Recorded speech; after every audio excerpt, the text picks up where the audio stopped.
幾日咧，同一個大哥喺度傾偈咧，即係佢同我哋講，人生咗一定嘅年齡之後咧，都係做減法，遠離一啲人同埋一啲唔必要，咁剩低嘅一啲嘢咧係一點點存款，一家人還有一棟小別墅。今日睇嘅呢一個咧係207個方入證嘅呢個別墅，但唔係好大嘅啫，只可以拍一拍嘢。但係咧，動手能力強咧，你就唔需要咧再車佢嘅啦，自己喺呢個園子入邊咧可以睇前後嘅花園啊，前花園唔係好大，大概咧都係10幾個平方。咁呢一套咧係大裝修嘅，睇下249萬大埋裝修，睇下呢個業主嘅裝修使咗幾錢先。入嚟呢一邊嘅一個位置係細嘅一個儲存嘅一個空間啊，咁佢成個一樓咧係冇識到房間嘅呢一個位置嘅。咁大廳嘅呢個位置咧做咗一個挑空嘅一個設計，都覺得都幾不止嚇。你成個一個感覺上嚟講都比較溫馨。哇！但係呢個廚房佢係較大標型嘅一個情況。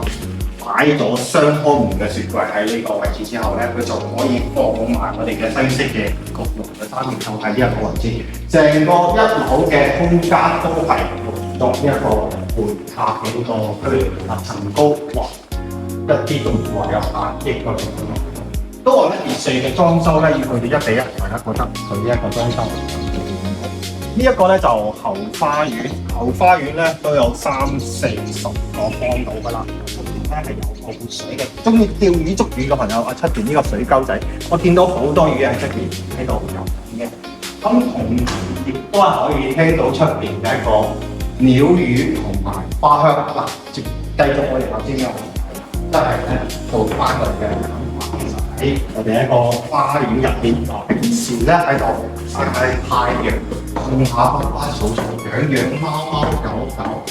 可能咧呢啲係我哋好多朋友追求嘅一個晚年嘅享受嘅一個生活。嚟到我哋2樓呢一邊咧，正常嚟講咧係一個主人房嘅一個位置。咁或者就講所謂係大家點樣去做啦，都係帶咗我哋出邊嘅一個露台望花園嘅一個露台。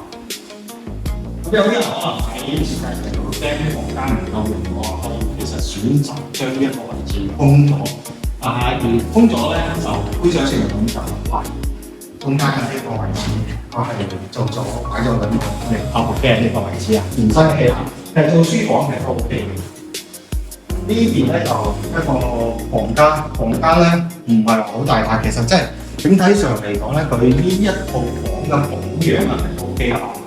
所有嘅樓梯嘅位置咧，佢冇採取個大理石，全都係鋪咗石地板呢個上面。咁呢一邊咧就係3樓，佢總共咧係3層嘅一個別墅。樓上咧做咗佢嘅呢一個主人房嘅一個功能啦。呢邊就我哋女主人新年美學收藏嗰個地方好大個，冇揀落嘅 LV 高詞啊，都可以全部實喺呢個位置。但係佢於洗手間咧就只有出面嘅呢個洗手間。咁呢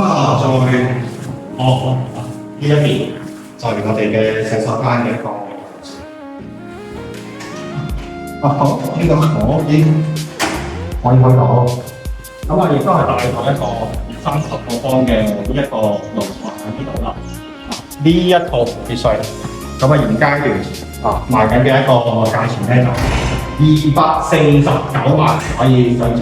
大家覺得呢個裝修值唔值呢個價？對呢個有興趣嘅朋友咧，亦都可以叫我WhatsApp我。